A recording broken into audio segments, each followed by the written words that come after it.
press the bell icon on the YouTube app and never miss another update. Hello friends, welcome to live steno classes. आपकी dictation शुरू होगी 5 second बाद।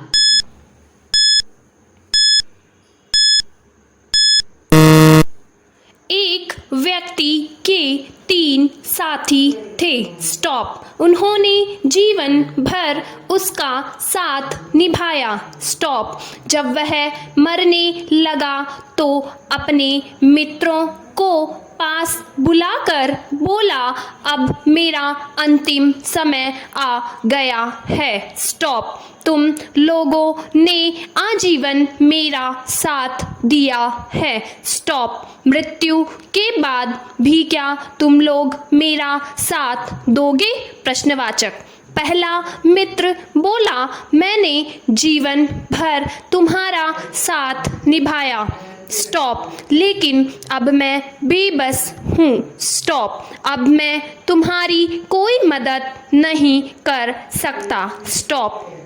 दूसरा मित्र बोला, मैं मृत्यु को नहीं रोक सकता। स्टॉप। मैंने आजीवन तुम्हारा हर स्थिति में साथ दिया है। स्टॉप। मैं यह सुनिश्चित करूँगा कि मृत्यु के बाद तुम्हारा अंतिम संस्कार सही से हो। स्टॉप। तीसरा मित्र बोला, मित्र तुम चिंता मत करो। स्टॉप। मैं मृत्यु के बाद भी तुम्हारा साथ दूंगा। स्टॉप। तुम जहाँ भी जाओगे मैं तुम्हारे साथ रहूँगा। स्टॉप। मनुष्य के ये 3 मित्र हैं, माल यानी धन, इयाल यानी परिवार और आमाल यानी कर्म। स्टॉप। तीनों में से मनुष्य के कर्म ही मृत्यु के बाद भी उसका साथ निभाते हैं। स्टॉप। हमें अच्छे कर्म करने चाहिए। स्टॉप। यही वो दौलत है जो मरने के बाद भी इंसान के साथ जाती है। स्टॉप। अंततः अच्छे कार्यों में इस अनमोल जीवन को बिताना चाहिए। स्टॉप। पैराग्राफ। शिष्य ने गुरु से पूछा, हम प्रार्थना करते हैं तो होठ हिलते हैं पर आपके होठ नहीं हिलते। प्रश्नवाचक।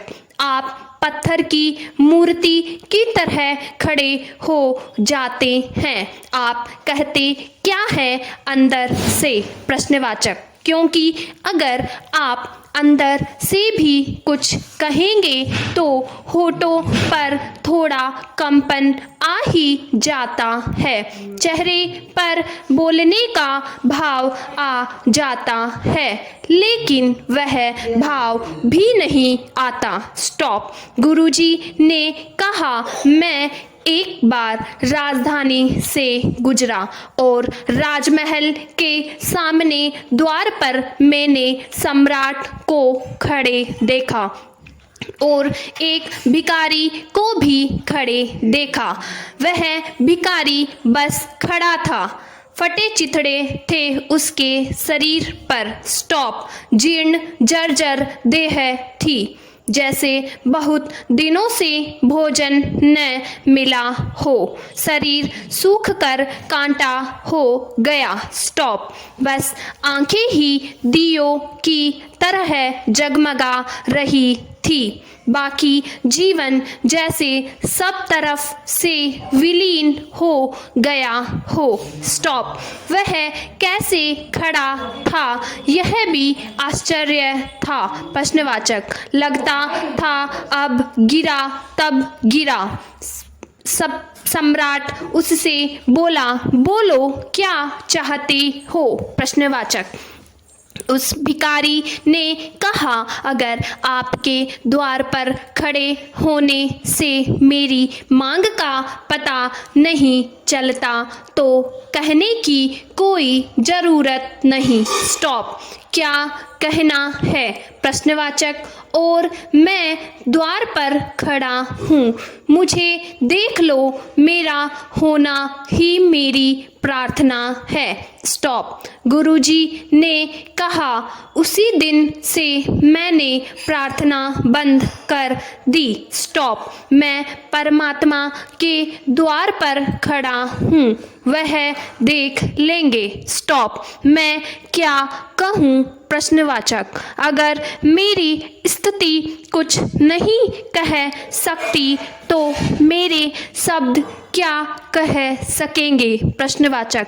अगर वह मेरी स्थिति नहीं समझ सकते तो मेरे शब्दों को क्या समझेंगे? प्रश्नवाचक। अतः भाव व दृढ़ विश्वास ही सच्ची परमात्मा की याद के लक्षण है। पूर्ण विराम। यहाँ कुछ मांगना शेष नहीं रहता, आपका प्रार्थना में होना ही पर्याप्त है। Stop paragraph. एक नाग मस्जिद में एक बिल में रहता था। स्टॉप। प्रतिदिन 5 बार नमाज सुनता, प्रतिदिन की तकरीर भी ध्यान लगाकर सुनता रहता था। पूर्ण विराम।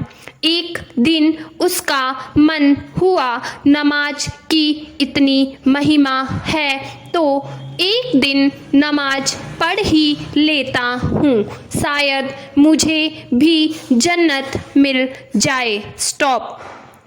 बस एक दिन नमाज के समय बाहर निकल कर नमाजियों संग चल पड़ा। स्टॉप। नमाजियों से नाग देखा तो लाठी लेकर दौड़ा लिया। स्टॉप। नाग आगे आगे, नमाजी पीछे पीछे। स्टॉप। भागते भागते नाग को एक पुराना सा मंदिर दिख गया। स्टॉप। बेचारा वहीं घुसकर शिवलिंग से लिपट गया, जान बच गई। स्टॉप। हिंदुओं ने जब शिवलिंग पर नाग लिपटा देखा, शोर मच गया, भीड़ जमा हो गई, आरती पूजा शुरू हो गई, लोग दूध पिलाने लगे। स्टॉप। नाग सोच रहा था, यार मैं भी प्रतिदिन 5 बार नमाज सुनकर व तकरीर भी ध्यान से सुनकर कहाँ फंस गया था। प्रश्नवाचक। मैं तो नमाज पढ़कर नमाजी बनना चाहता था, उन्होंने लठ लेकर दौड़ा दिया, पत्थर मारने लगे। स्टॉप। यहाँ तो पत्थर के भोलेनाथ की शरण में तो घड़ी क्या आया। प्रश्नवाचक। नाग से शेषनाग हो गया। स्टॉप। इस्लाम और सनातन में यही अंतर लगता है। धन्यवाद।